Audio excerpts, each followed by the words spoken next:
Good afternoon, good morning, good evening, depending on where you're listening from in the world. My name is Jacqueline Dixon, and you're tuned in to the Ordinary People Show. Ordinary people can do extraordinary things. And we're broadcasting live from Toronto, Canada, powered by GBKM TV Network. I'm so happy to be in studio today, ladies and gentlemen, for another outstanding blockbuster interview brought to you by your one and only host, Jacqueline Dixon. Ladies and gentlemen, for those of you who watch or follow me on social media, you know what's up. You know the type of information that we're going to be sharing very shortly, and you know the type of high-powered guest that we're going to be bringing forward. Matter of fact, I've got a double whammy for you today, in all honesty. I've got two super powered guests that are going to be sharing the spotlight with me today, and I'm going to introduce both of them after the first commercial break. But before we get to that, let me start with my pleasantries, as I always do. I first of all want to thank our sponsor for giving us the opportunity to be on air today, and that would be none other than New Era Communications. New Era Communications is a professional sales training platform dedicated to training up-and-coming entrepreneurs and sales professionals in the sales process. Is your sales team struggling to be able to provide the revenues that you need in order to sustain your business? Contact neweracommunications.ca and learn the process that wins every time. Also, New Era Communications is the provider and producers of the yearly Speakers Symposium called Meet the Motivators, celebrating women in leadership. Ladies and gentlemen, I just want to thank you so much for tuning in today's Saturday, and I'm so happy to be back in studio again. I believe this is my third episode since being back for my new season, and I'm super excited, and I hope you are too. Please tell a friend to tell a friend that the Ordinary People Show is back on air, and make sure that you join us each and every Saturday right here, same time, same place, from 12:30 to 1:30 Eastern Standard Time.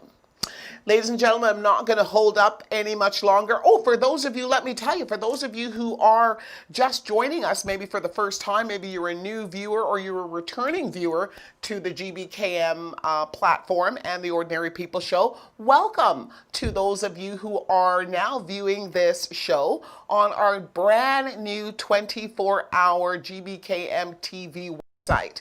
And we've got some fantastic new products and apps and items, all sorts of juicy information and juicy products that you can view on our website. Please check us out at www.gbkmtv,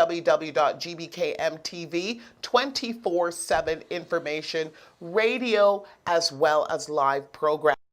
And then, of course, for those of you who do continue to visit us and view us on Facebook, hello to you. And our radio listeners as well, hello to you. Hello to all of our listeners worldwide. Ladies and gentlemen, I'm going to take a quick commercial break, and I'm going to come back, and we're going to get started right away with our featured guest. And I'm going to tell you right after the break, so don't go anywhere. We'll be right back. .com to learn more if you're an entrepreneur that's in need of funding or if you would love to support this organization. Hello, my name is Ryan Knight, the co-founder and executive director of the Afro-Caribbean Business Network Foundation. I'm here excited to announce the new microloan program that we have put together. With the support of Alterna Savings Credit Union and the partnership of SETC, Empowered Forex, and the Dream Legacy Foundation, we're going to be helping more entrepreneurs of African and Caribbean heritage get access to funding and help with their grant writing. Please visit our website, acbncanada.com, to learn more if you're an entrepreneur that's in need of funding or if you would love to support this organization. Hello.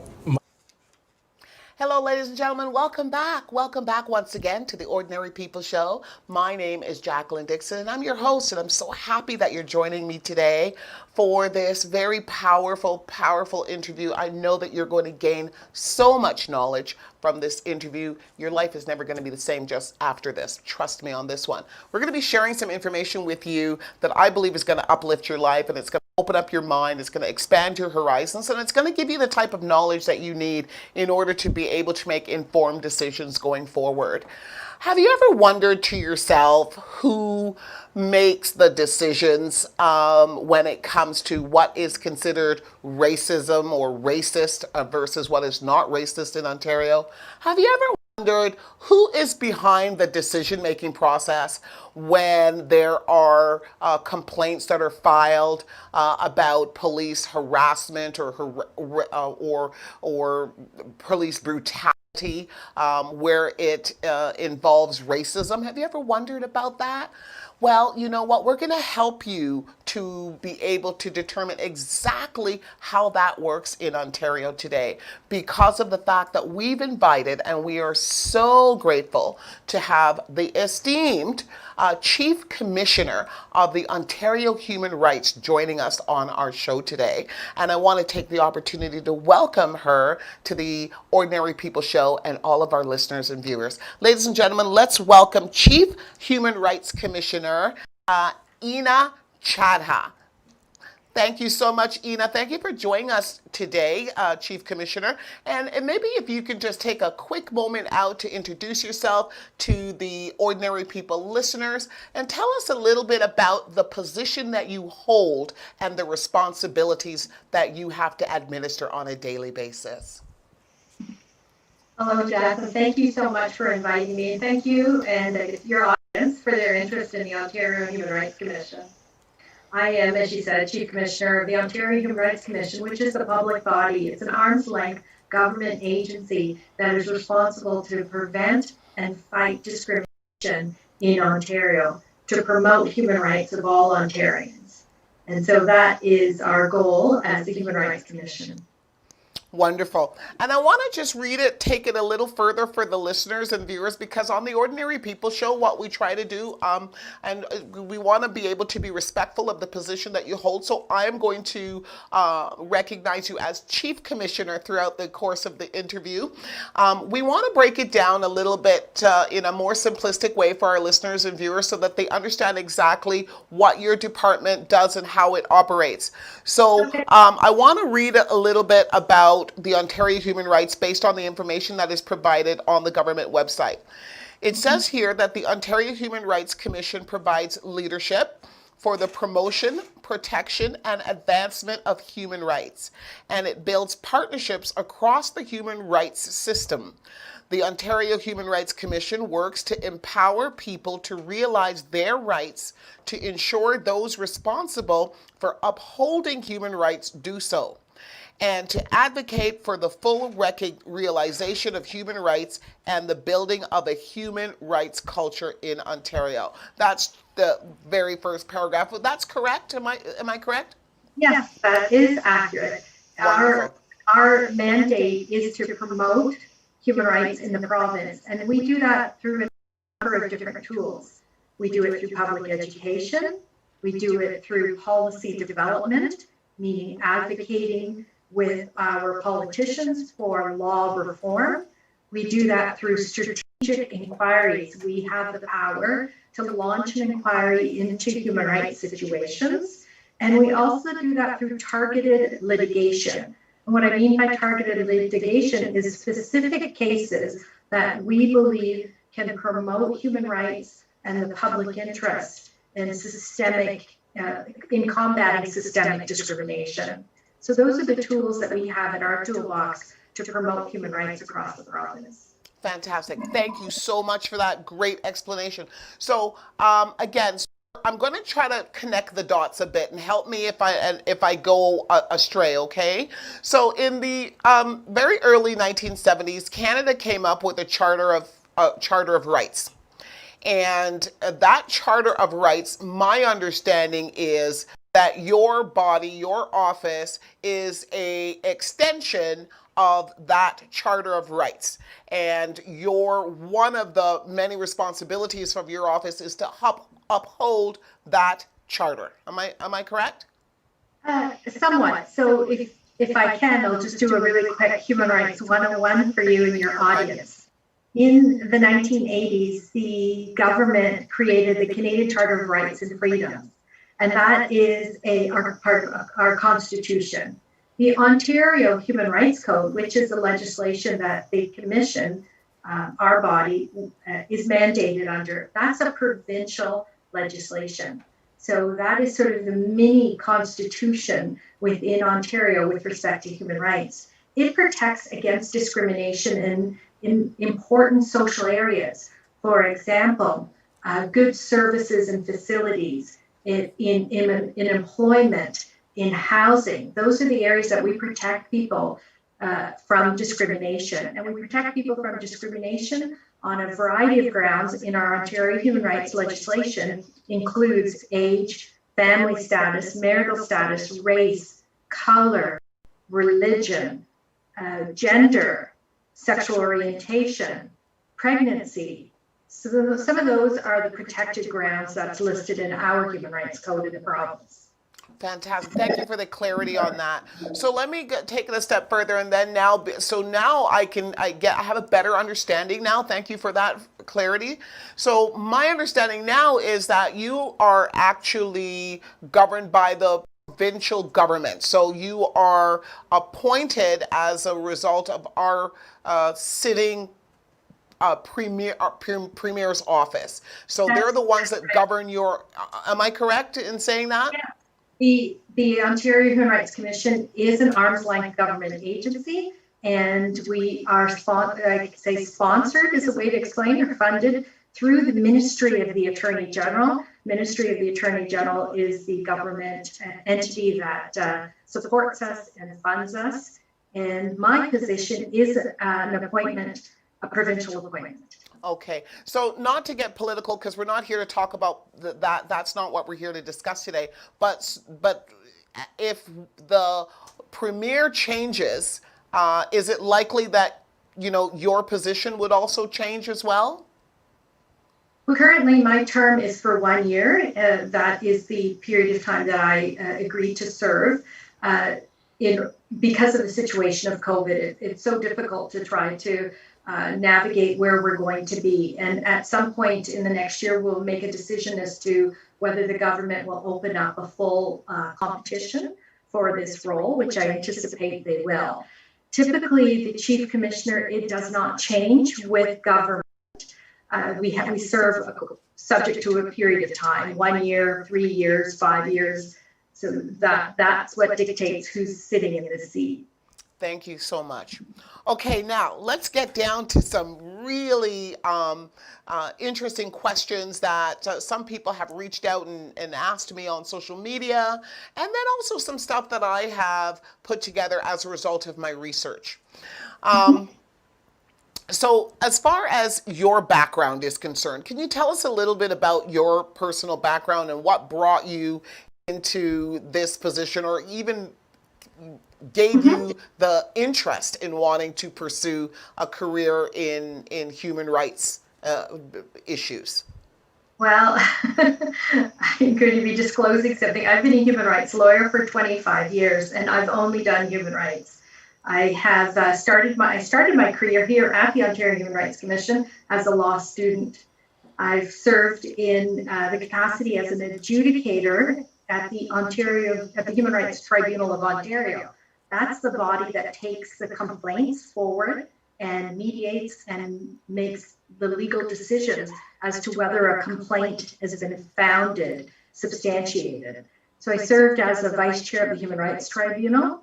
And then after that, I also served as a chair of the Human Rights Legal Support Center, which is also a government agency that provides free legal advice regarding human rights concerns. So I've served in all three areas, and that's brought me back here. I say brought me back home to where I started at the Ontario Human Rights Commission. I felt it was really important at this time that is such a critical juncture in our geopolitical social world right now to have somebody who is experienced in all three pillars of the human rights system. And that's what motivated me to serve at the Ontario Human Rights Commission, because we at the Commission are committed to transformative change. We're committed to combating systemic discrimination. And that's always been the ethos of my work as a human rights advocate. Wow, that is so impressive. So happy to have you. And hopefully you'll extend your stay. Listen, ladies and gentlemen, I want to introduce you to another guest that I have in studio with me today as well, and that is going to be joining me in the discussion and maybe even some of the questions that we are going to be asking the Chief Commissioner about her office and her role. And that individual is none other than the founder of Keep6.org, which is the organization, not-for-profit organization that has been really making waves in the GTA lately. And we're just so happy to have the founder with us today, which is Mr. Richard Miller. Mr. Richard Miller, welcome back to the Ordinary People Show. Thank you, Jackie, as always. My pleasure. Thank you so much for joining me. So I have a sidekick with me, Chief Commissioner, and he's got an interesting background, and it's all relatable though. So I think that our listeners and viewers will find the conversations or the questions that we're asking really relevant, not just for their own personal reasons, but also in connection to other organizations that do rely on your office for justice as well. So one of the things that you mentioned was that you deal with a number of issues that deal with discrimination. You deal with sexual orientation, race, gender, all of those matters. I want to kind of zoom in to race for the purpose of this interview more so than the other topics. And as you very well know, this has been a really tumultuous year. It's a year that a lot of us will quickly want to forget, but it's going to be pretty hard to do so for a number of reasons.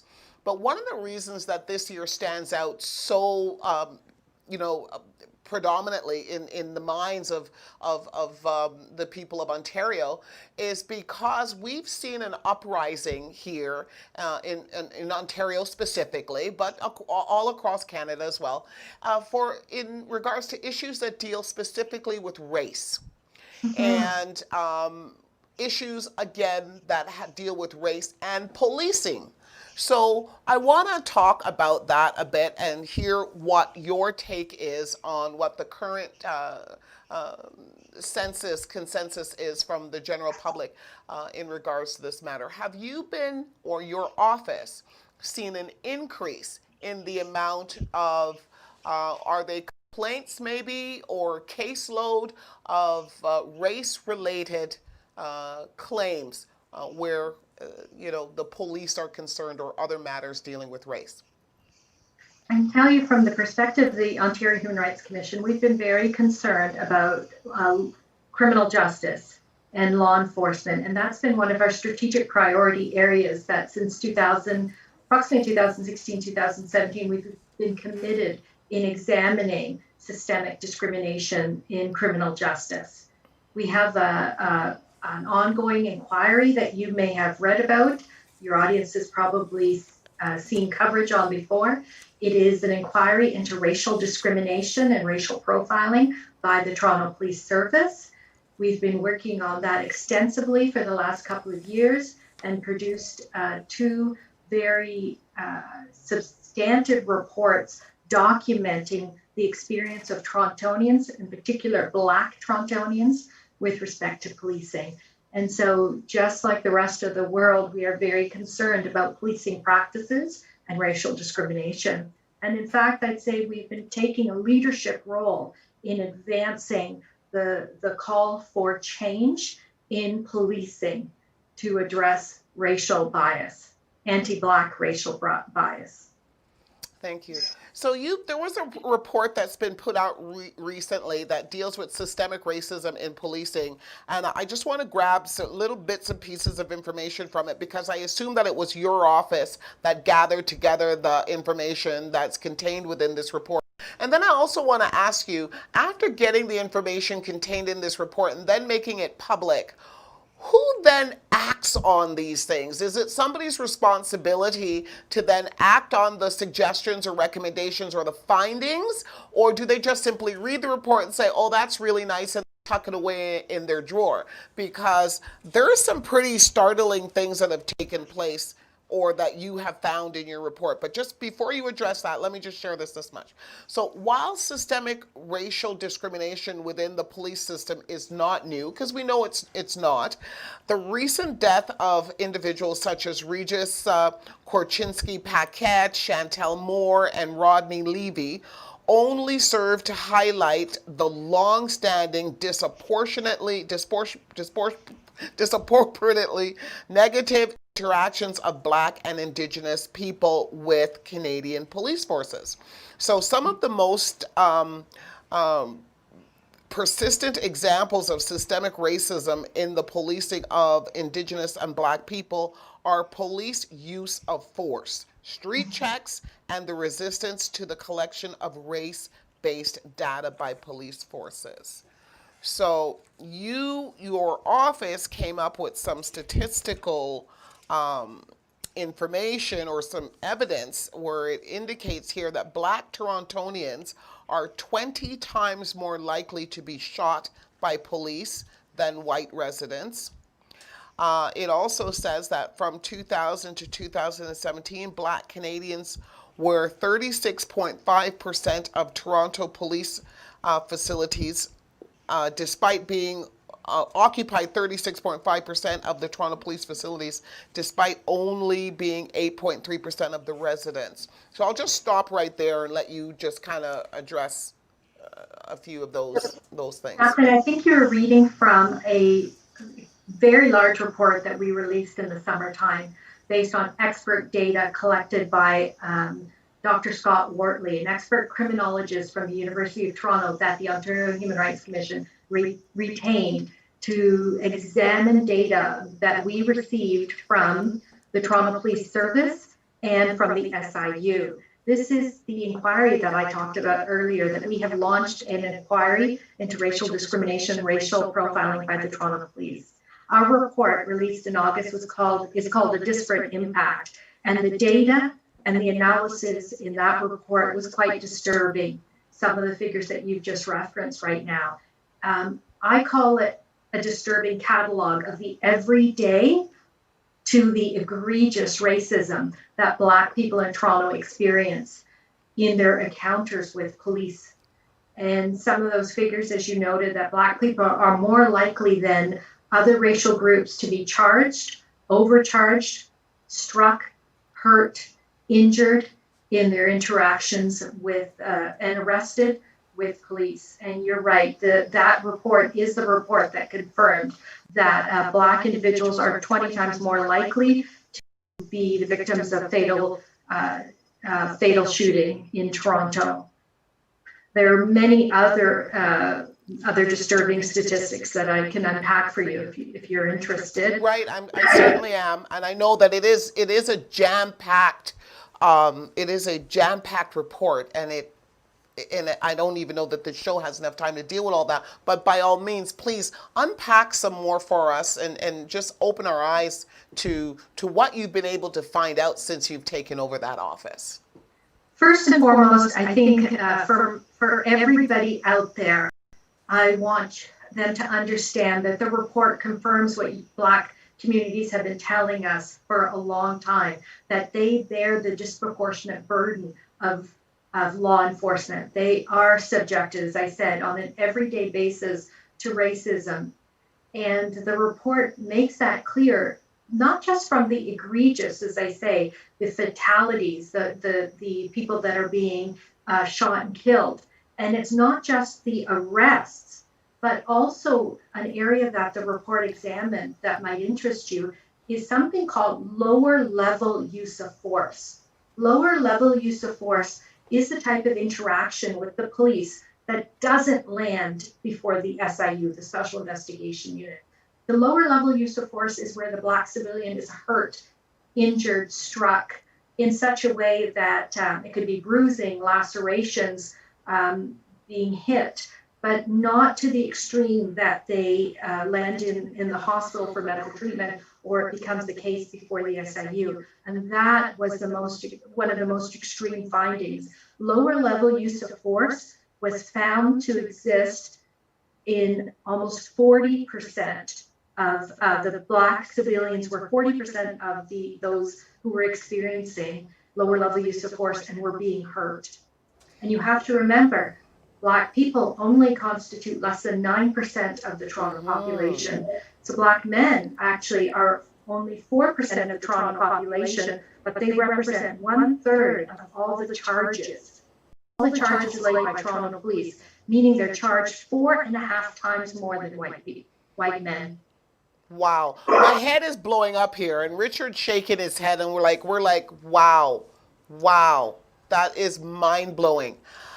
So let me ask you, now that this information is clearly evident, it's been proven, it's factual, the report has been created, whose desk has this report landed on, and whose responsibility is it now to start making corrections to this?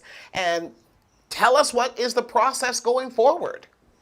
We have delivered this report to the Toronto Police Service, to the Toronto Police Service Board, which is the governance and funding body that oversees the police, Toronto Police. We've delivered this to the Solicitor General, to the Attorney General. So we call on all levels of government to act on the findings in the report, where the significant disparities cannot be, what the report says is these significant disparities can't be explained by the things like crime rates. They can't be explained by use of alcohol or intoxication. So we have, the research is correlated the findings to such a degree that we can now put aside those urban myths of the explanation. And we're asking the province to work with us and to work with police services across the province to remedy this. The report is not complete in the sense we still have one more stage to go. We will be producing in 2021 our final recommendations that come out of the study of this report. And we hope that the Toronto Police Service, the Toronto Police Service Board, and other police services across the province look at our recommendations and start to implement them. I'm not sure if you're at all familiar with the arrangements we have with the Peel Police, but the Peel Police have come to a moment of reckoning that, as I say, that the discrimination doesn't end in Toronto. We experience the same discrimination in Peel, and they're working with us right now to develop legally binding remedies to build on our recommendations on how to try to repair some of these issues. Wow. Okay, listen, I want you to jump in on this anytime you want, Richard. I know that this is mind-blowing, and this is where, and I'm not trying to sway, because we can get into so many different other conversations as a result of the information that's being shared here, but I'm just going to touch on this slightly. And this is where that whole notion of defunding the police, this is where I push back on it, because as we've just heard the Chief Commissioner say, right? So she said that the report is complete. It has been given to all of the necessary government bodies. And although there's one stage still left of recommendations still to be made, there still has been some recommendations that have already been made. Now, if these recommendations have been made to the Toronto Police Services, and the public outcry is to defund the police, how can they act if they don't have the resources, if they don't have the funding? How are they going to be able to act on the suggestions that the chief and her office are making that they believe will be able to help to curb this issue? Please, either one of you can talk. But Richard, what are you feeling about that? Well, I think first of all, the word defund the police is the wrong terminology. I see it would be something like restructuring, where funds could go towards initiatives like this to address these issues. This is an issue straight across the board. It's not just Toronto Police or Peel. It's just crazy, and it goes into our prison system. And one of the things that I even bring to the table is look at our prison system, the amount of overrepresentation that takes place, racism, all the way from correctional service all the way down to the provincial government. So these are all a whole body of issues that has to address not just at the police level, but it's across the board. Fair enough. But you've heard the chief say that the recommendations, the information, the report has been handed to Toronto Police Services, as well as Peel as well. Am I correct? So did they have a different report done, or what were they working off of the same report? Peel Police have been dealing with their own situations. You know that there have been some significant tragedies in Peel. And I think that they have been setting their own set of circumstances and realized that the phenomenons that we've documented for Toronto apply to them with respect to systemic racism. And so we're in negotiations with them right now about the types of recommendations that we think need to be implemented in Toronto that can also be implemented in Peel.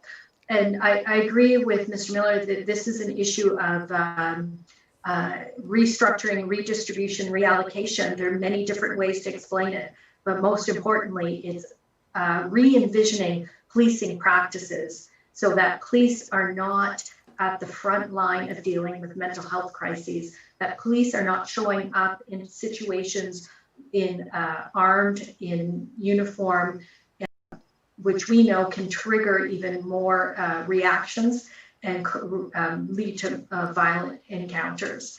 And so this is one area that we're studying right now at the Ontario Human Rights Commission of what are the best practices for mental health intervention to support our communities without putting the police at the front line.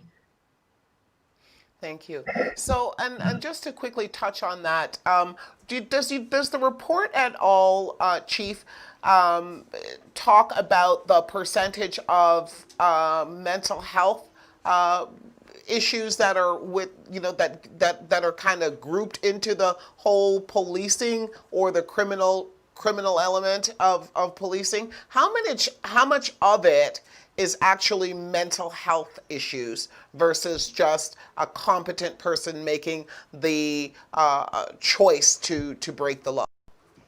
What I can tell you is that even the police will say categorically that they have been bearing the brunt of mental health emergencies and that they are they're not trained mental health clinicians or practitioners. And we know a significant number of the calls they attend involve mental health. What our report showed, what the disparate impact showed, is in fact that the image that police are attending because the person has a history of criminality or that the person is using guns as part of gangs, the report debunks that myth and in fact show the situations that are resulting in lower level use of violence or harm are usually situations where the person is unarmed and the person is in a mental health crisis. That's very true. Okay, very good. Thank you.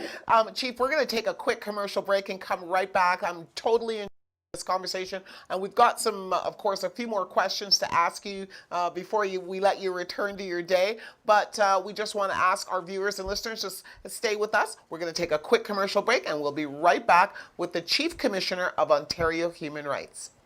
Do you believe you could host an entertaining, engaging, and thoughtful weekly show? Or are you a business person or entrepreneur interested in building a brand for yourself? Can you connect with an audience and have strong social media skills? If so, the GBCAM network would love to invite you to join our team. We're looking for driven, genuine folks who are willing to work hard as an independent broadcaster. If this sounds like you, come join team. For more information, email your resume to career@gbkm.fm. That is career, CAREER, @gbkm.fm. It's time to turn your passion. My name is Ryan Knight, the co-founder and executive director of the Afro-Caribbean Business Network Foundation.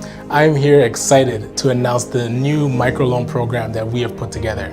With the support of Alterna Savings Credit Union and the partnership of SETC, Empowered Forex, and the Dream Legacy Foundation, we're going to be helping more entrepreneurs of African and Caribbean heritage get access to funding and help with their grant writing. Please visit our website, acbncanada.com, to learn more if you're an entrepreneur that's in need of funding or if you would love to support this. Hello, ladies and gentlemen. Thank you so much for tuning in today to the Ordinary People Show, and welcome back. Welcome back to this blockbuster interview that we are having with our featured guest, Ina Chadra, who is the Chief Commissioner of the Ontario Human Rights.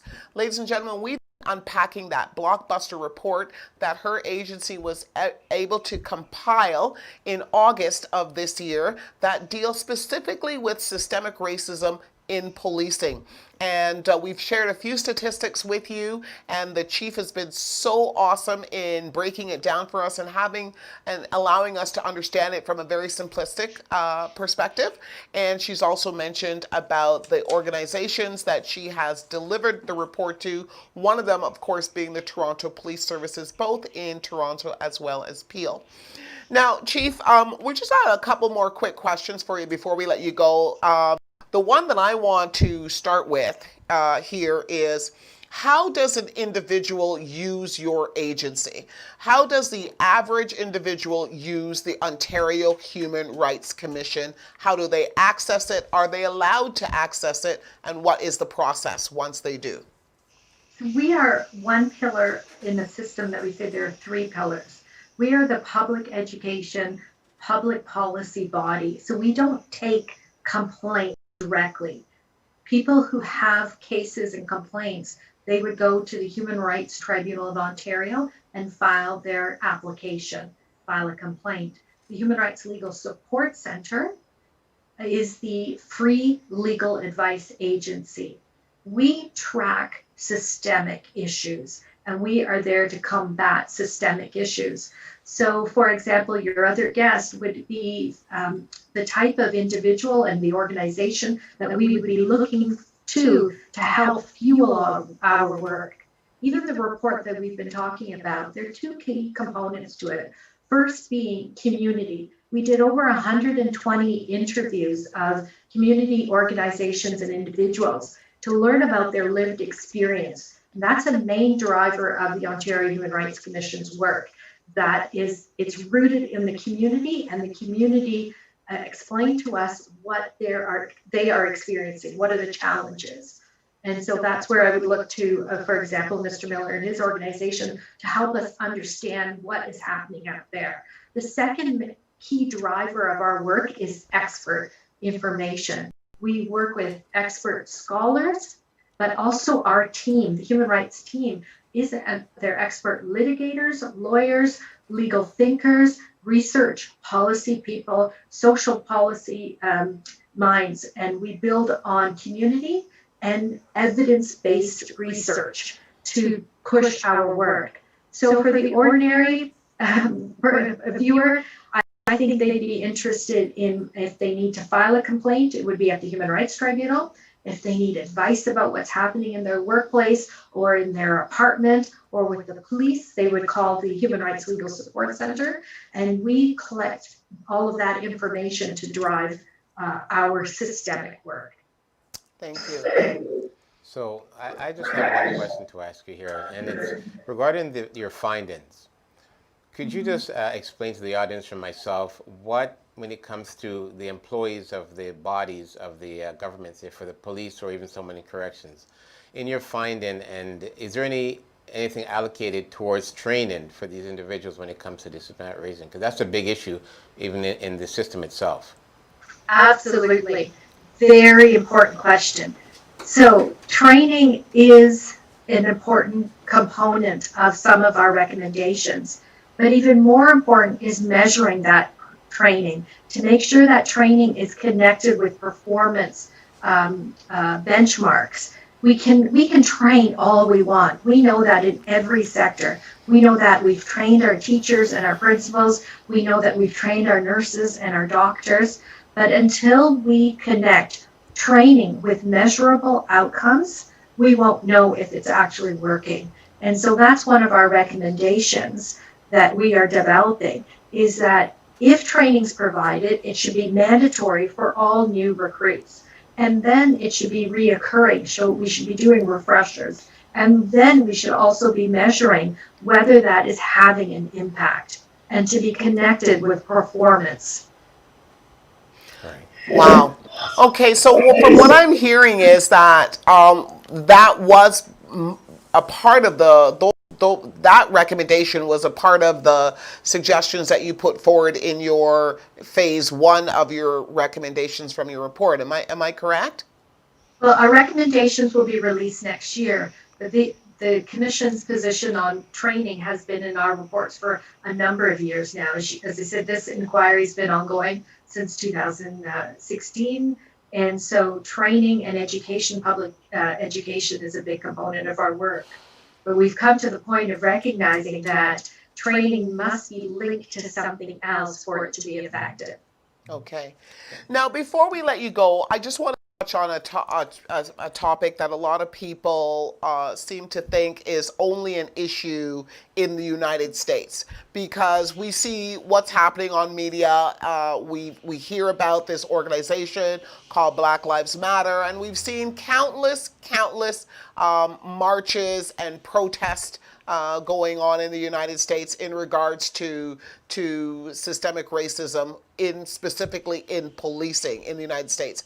And for some reason, on this side of the border, some individuals feel maybe it's not as bad, or we don't have those problems here. It's only in the United States. Can you tell us, is there any correlation between what's happening in the United States with systemic racism in policing versus what's happening here?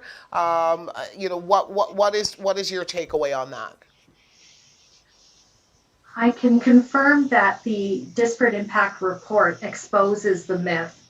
The reality is that Black people in Toronto experience racism in policing no different than the average American city.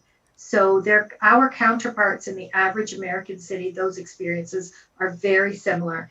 And it's time that we put aside our rose-colored glasses and thinking that we're different here in Canada. We experience the same prejudicial dynamics in policing practices. And that's because racism is systemic. It's built into the structure. And so it's important to look at it from a structural way. And so our systems, our structures are very similar to those systems and structures in the US. And so we're experiencing the same problematic features of systemic racism here. Amazing. Just one more thing that, Jackie, I just thought I would ask. In your finding, was there anything put forward in regards to accountability when it comes to even correctional service and in the correctional system? So that we do all have, that's a different what I'd call a portfolio or a different area of a law than policing. But I understand, obviously they're related. Policing leads to corrections. Yeah. We are doing some very important work with respect to corrections. We have spearheaded for a number of years challenges against corrections with respect to how solitary confinement, mental health issues in corrections, in segregation. We are currently leading some litigation also in that area. So there is work that we're doing, but not with respect to this issue of the policing inquiry. There's other very important work that we're carrying on in corrections. Wow. Thank you so much. And you know what? We're gonna let you go now, Chief. And I just want to once again thank you and thank your staff so much for accommodating me. Your office has been absolutely wonderful. The report that was put out is outstanding. And I just want, before you go, I'd like you to be able to share with the average listener and viewer, where can they go to find the report as it is currently written right now, and is it accessible to the general public? Yes, it is available. The report is available. All of our research and reports are available on our website of the Ontario Human Rights Commission website. And it is quite a lengthy report. I would suggest that people start with the executive summary to understand it. Thank you. Thank you once again, and we wish you to we hope that you have an absolutely wonderful rest of your day. And once again, thank you for joining the Ordinary People Show. We look forward to having you again in the near future. Thank you very much. Thank you for your interest in the Commission's work. Thank you. Thank you. It was my pleasure meeting you.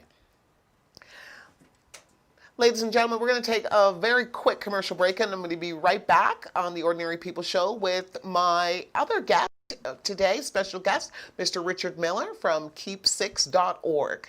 Into a career. Do you believe you could host an entertaining, engaging, and thoughtful weekly show? Or are you a business person or entrepreneur interested in building a brand for yourself? Can you connect with an audience and have strong social media skills? If so, the GBCAM network would love to invite you to join our team. We're looking for driven, genuine folks who are willing to work hard as an independent broadcaster. If this sounds like you, come join our team. For more information, email your resume to career@gbkm.fm. That is career, at gbkm.fm. It's time to turn your passion.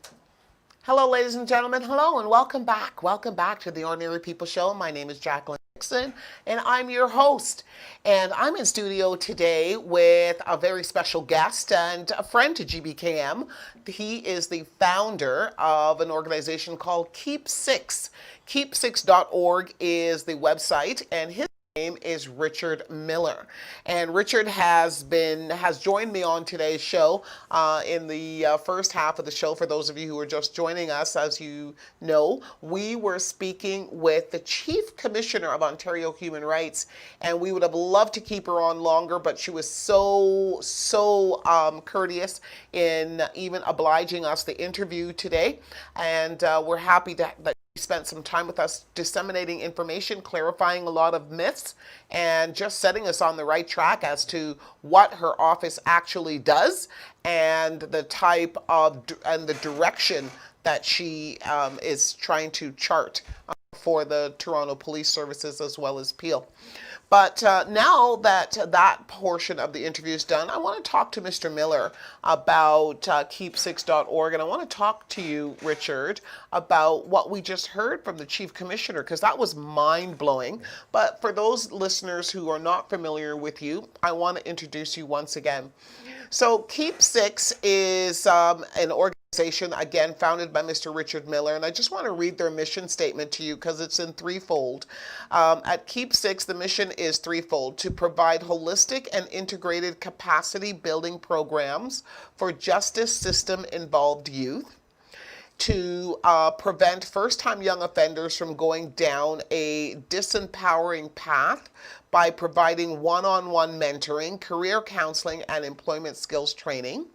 And number 3, promoting healthy self-esteem by providing counseling for youth with core life skills such as communication, interpersonal, leadership skills to make healthy life decisions. I love that, threefold mission statement. But one of the things I want to zoom in on is this one particular initiative that you have right now, which is getting a lot of attention, which is called Gangs for Tuition program. And can you tell us a little bit about this Gangs for Tuition program and why it's so important to you? Well, because of what's going on in the climate that we're in right now, I felt it's very necessary to try to get the root of what's going on. The Gangs for Tuition is a program that I have developed and worked with a few defense lawyers in the city of Toronto. And the program itself allows individuals who's been in the gang lifestyle to exit that lifestyle. And how they might do that is simply contacting Keep6, or if somebody has a family member that's in that lifestyle, they're able to contact Keep6, and we're able to get them into the trade sector. It gives an individual the ability to be productive in their society, but also to live a very normal life and not more or less look over their back. If a person that's in a gang lifestyle and they also even had a firearm, I would like to get rid of it. We have a defense lawyer who were able to accept that firearm and turn it into the police for that individual so that we get it off the street and not cause more havoc in our community. Thank you. You know what? I'm a big advocate for your organization. From the moment that I heard about this organization, I was just like, no, this guy, I've got to get to know this guy and find out what drives him to take on such a huge initiative like this. And it's organizations like this that we need to rally around and support as a community, because he's doing all the right things for all the right reasons. However, you just heard the Chief Commissioner a little while ago talk about this blockbuster report that when we didn't, and we just scratched the surface. I just touched on a few of the statistics that were found in this report. What is your take on that? Like, I was quite aware that those things exist. It's issues that's been going on for decades. The thing about it now is just the climate that we're in. Everybody's stepping up to the table and looking at all these issues that we've all been talking about.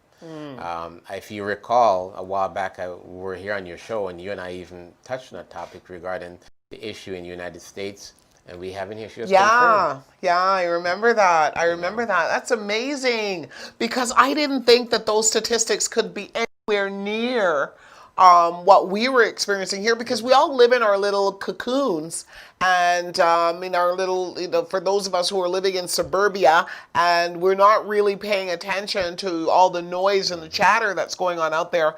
But you're absolutely correct. It was shocking to hear the chief commissioner say that our statistics are per capita in line with what's going on in the United States. But look what they've done in the United States in order to bring attention and awareness to what their plight versus what we're doing here. Big difference, don't you think? I think the difference comes in is just because everything is out on Front Street, I would put it, in the United States, which here we are kind of more submissive. It's coming to the table, but it's not in an open concept like you see in the United States. And I think that's the difference to say. But we do have the same issues across the board here. So, Richard, here's my thing, okay? And I'm playing the devil's advocate here. I'm a big believer in, GBCAM is all about community, and it's all, read our mission statement. We're here for the upliftment of all individuals of African descent. Anybody who wants to know why we do what we do every day at GBCAM, just go on our website and read our mission statement, and you'll figure it out. But here's my question now. So 32% of all charges in the database, in the police database, are being charged to black people who only represent 8% of the population. What is it about black people that they are committing so much crime? Are they committing so much crime or is the police just paying more attention to them?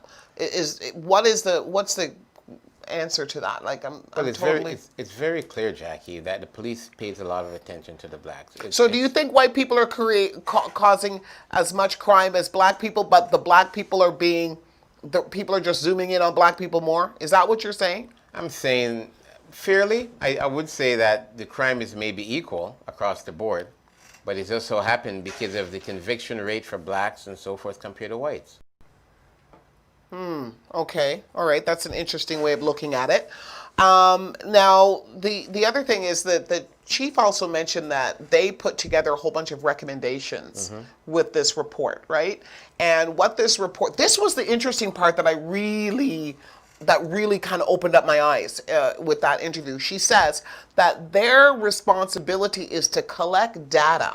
That's really what their responsibility is, to collect data. And once the data is collected, to then formulate all of that information and in a report, and then have that report sent to all of the government agencies, primarily the Toronto Police Services. So it goes to the Toronto Police Services so that they can then look to see exactly what they've been up to. They can see it in black and white, that 32% of the charges that have been laid on black people. They can see that 20% of the incarcerations are black people. They can see that 40% of the lower level assault. Remember the one she talked about, lower level assault. Whereas it's not a broken leg or not being shot or anything, but they might give you a knock in the head or just hurt you. You have to go to hospital. Yeah, so that you don't have to go to hospital, but you're still being abused. 40% of the time, that's not good. Not at all. But then the question is, one of my concern is that even when these report is handed out, how long is it going to take to get these changes or the implementation policies in place? Yeah. to rectify what has been going on for how long? Yeah, that's a good question. So, who's responsible for implementation? Who is going to be pushing the envelope? And this is where I believe they dropped the ball. Okay? So, the commission they do the research, they create the report. They provide it to Toronto Police Services. Toronto Police Services reads it and says, "Oh, thank you very much. Wow, this is very interesting." And then who is responsible for implementation? Do you know who's responsible? You are. You are.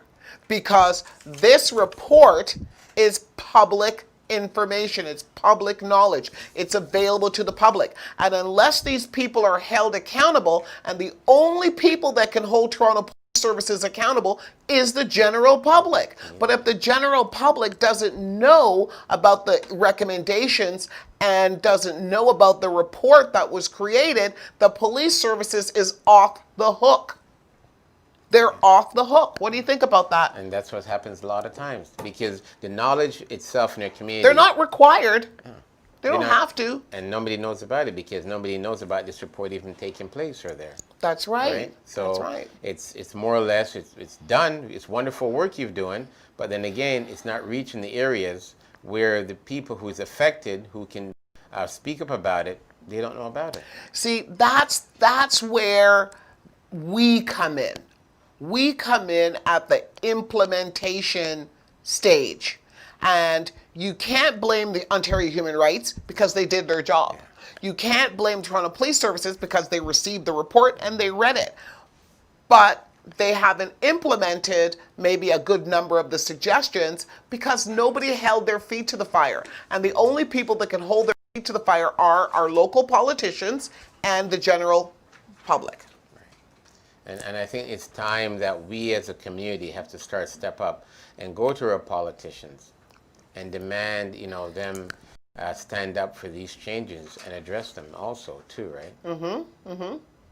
So, and then, what about the policies? What about the policies that, what about the policies that we need implemented? What about the policies that we need created? Who's governing these policies? Who's making them? Who is making the suggestions for policy changes? Yes, the Ontario Human Rights is going to make suggestions based on their reports, but if you want policy changes, if you want to see change and effect change, you're going to have to be the one to do it. You're going to have to be the one to lead that charge. Pick up the phone. Call your city councilor. Go down to City Hall. Get together, start a community group where you're meeting maybe once a month or once a week to talk about the issues within your community. And, don't leave out policing and all that kind of stuff. But where I'm going with this is that we have to stop sitting around and waiting for people to fix our problems. Okay? It's that time we have to come together for changes. And I really think that with what's going on right now, I really feel very strongly that we need to look at these issues. But also, one of the other problems I find is that when it comes to policies for changes, are there anybody on these panels or boards that looks like us? Good question. That's another one. Good right? question. Because a lot of these issues here that we're talking about, these individuals, when it comes to policies, these people are the old boys club. Right? And we all know what happens when it comes to the old boys club. Everything stays old. We need some people that look like us. Okay. Yeah, you're absolutely correct, right? Because the lived experiences of a black person can never be the same as the lived experiences of a Caucasian person. Right. It doesn't matter how empathetic they are towards our situation. Your lived experience can only be really appreciated by another person of color. They're the only ones who are going to truly have a true understanding of what you're going through. But let's talk some more about this Gangs for Tuition program, because we got some gang issues in the GTA right now. There's some sort of a showdown going on there, and I don't know anything about whether what the Jane and Finch versus Rexdale, but somebody put a bug in my ear and they said, don't you see what's going on in the city right now? And I said, what's that? They said, it's a turf war going on. Yeah. And here I am thinking it was, people, I don't know. But thank you for the information. So there's supposedly a turf war going on right now that has to do with Jane and Finch versus Rexdale versus Scarborough and so on and so forth. And innocent people are getting caught up in the crossfire, and I'm getting tired of it. Well, I mean, it was very, very sad. Was it 2 days ago where we lost that 12-year-old? That's something dramatic. And it has to be a time where we have to come together and express to these young people. We have to program their minds. And we have to look at the root, what's causing all this. Say from this turf war to the violence and everything else. We have to come together and put together a strategic plan to solve this problem. And one of the things I firmly believe is education. We have to start to look from within and start hold the mother, father, and the children accountable. Okay. All right. That's an interesting concept about holding parents accountable. That's an interesting concept, and I bet you that one will get a lot of legs if you put it out there. I mean, it takes, let me tell you something. I have social media, and I am the most inconsistent person when it comes to social media, so don't rely on me in that regard. Most of, regularly post, of course, are my sales programs, because by career I am a professional sales trainer and speaker. That is my career, and I put my information out about my show because I'm a radio host as well and a television host as well. So I'll put that information out. But as far as any other type of social media, I'm not your girl when it comes to that, right? But I did put a post out. I did put a post out the other day, and I didn't know, Richard's on my page, so Richard probably saw it. He probably said, I'm not touching that. I'm not. He knows, right? I put a post out the other day about defunding the police, okay? So my question was this, right? We had a 12-year-old child that was murdered while shopping with his mother. And all I'm hearing is the cries of people in our community talking about defunding the police. Really? So I put that post out, right? Right away. Everyone starts popping off, and there's some people, of course, that feel that, well, defunding the police is absolutely the right way to go, regardless of that situation. And then there's others, a few that, are strong enough to say, no, I don't believe that's where we need to be going here. Without putting you on the spot. I know, but I mean, don't you think the word, I think this is where everything gets kind of in a turmoil, is that word defunded. It's ugly. It's an ugly word. So let's just leave that word out there alone. Restructuring. It's an ugly word. That's where one of the problems comes, because it's like people have that instinct, hear the word defund, police, right? So I think they just say, well, let's take the money from the police and then put it somewhere else. Well, if you take the money from the police, then, well, what are we going to do about the issues that the police work that needs to be done? Oh. What we need to do is be able to restructure funds from the police from certain areas that there's just way much money at, or money just being wasted, and put it into the community, into programs, and to help address some of these issues that we have. Well, you know what? We're not going to get into that wholeheartedly on this particular show, but we are going to be coming back, or I'm going to be coming back for a show specifically on the topic of defunding the police. And I'm going to have all my ammunition ready. And if you're out there and you want to be a part of that panel, or you want to be a part of that discussion, then certainly follow us on GBKM TV to find out when that show will be airing, and then join the discussion. But I can say this much about that. We do have an issue of gun violence in the city.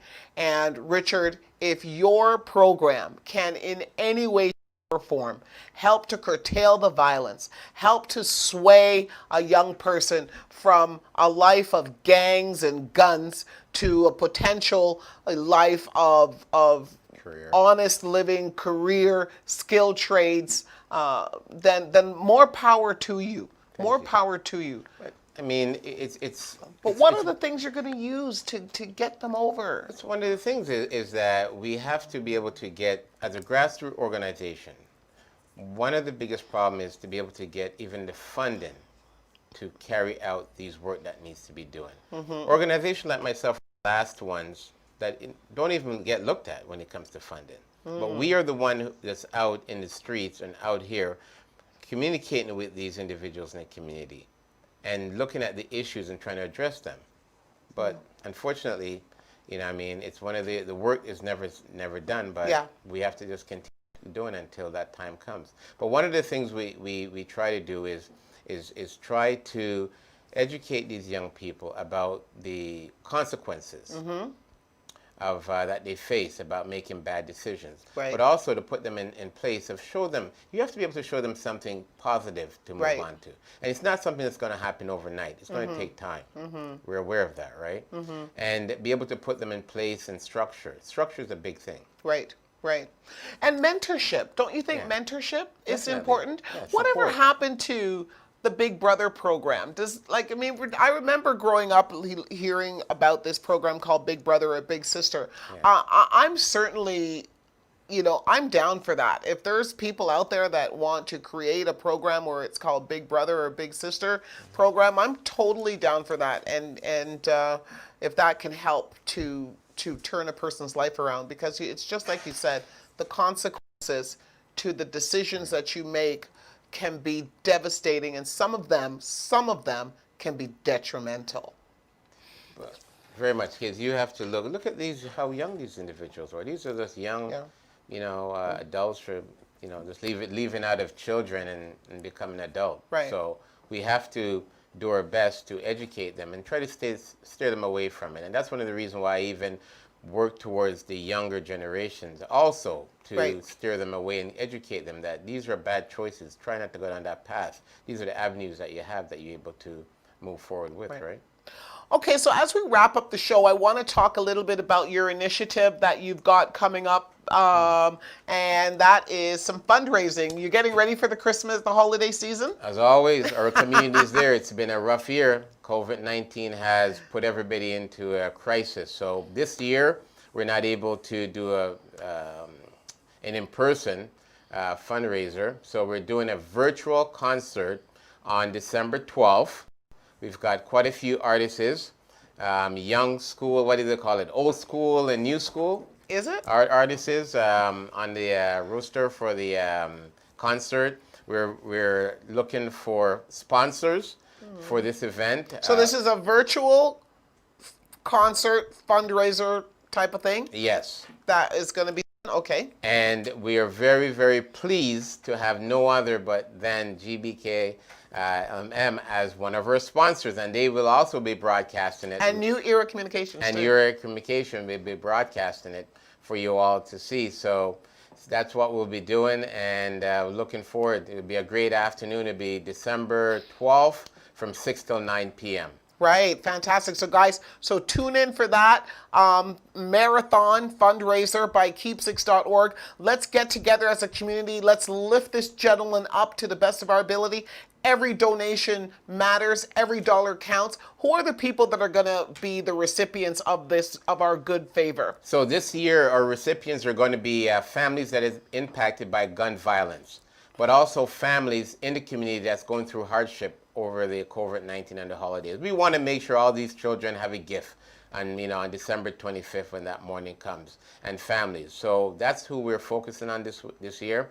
And we know there's a lot of mothers, fathers, brothers, sisters out there who has lost loved ones to gun violence. So we'd like to reach out to them and brighten up their holiday season this year. Fantastic. I can't wait. I'm so stoked. That's going to be December the 12th, ladies and gentlemen. It's going to be live stream on all the GBKM platforms.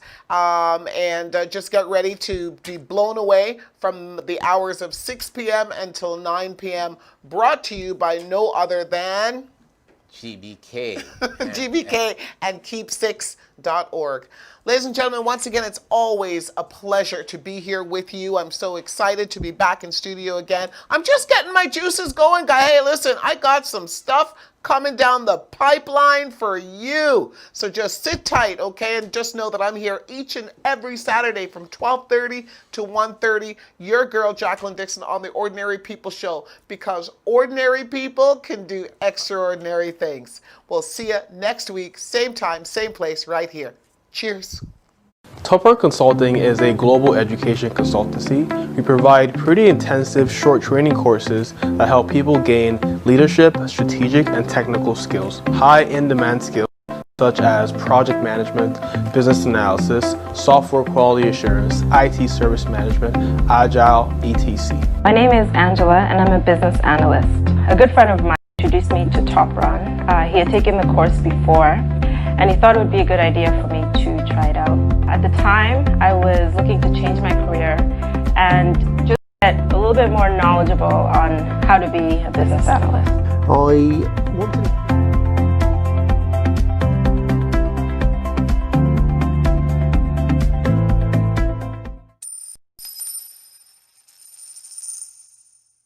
Do you know who you are? What is your name? Sometimes you wonder why and wonder how. Don't be alarmed, just stay calm, cause even if you choose or not to. My child, recite the words of this ancient mythology. The wisdom I disperse in this verse, no apology. Memorized to keep you from evil theology. For you, the darker hue, you denied your equality. See, for generations we perpetrated psychology. Divide and conquer each other, really lynch policy. You cannot build each other up, how will you build economy?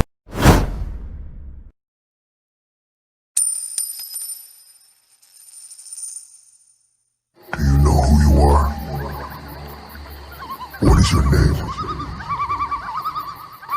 Sometimes you wonder why and wonder how. Don't be alarmed, just stay calm, cause even if you choose or not to. My child, recite the words of this ancient mythology. The wisdom I disperse in this verse, no apology. Memorized to keep you from evil theology. For you, the darker hue, you denied your equality. See, for generations we perpetrated psychology. Divide and conquer each other, really lynch policy.